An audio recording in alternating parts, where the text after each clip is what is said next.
How to read messages on WhatsApp without being seen or without the other person knowing. Hey everyone, welcome back to another tutorial video. In today's video, I'll show you how you can read messages on WhatsApp without them knowing. So to do that, first of all, open the WhatsApp on your mobile device.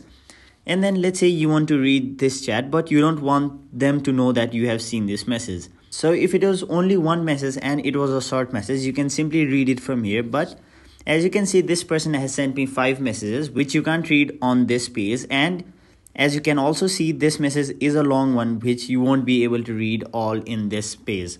So what you'll have to do to read the message without them knowing or without seeing the message is simply long press on the message. And then this type of box will appear where you will be able to see all of the messages they have done. Now, as you can see, you can read all of the 5 messages over here. So hope this video helped you guys out on how you can read WhatsApp messages without seeing. That was it for this video. Hope this video was helpful to you guys. And if it was, make sure you like this video and subscribe to our channel so that you don't miss out on further videos such as these.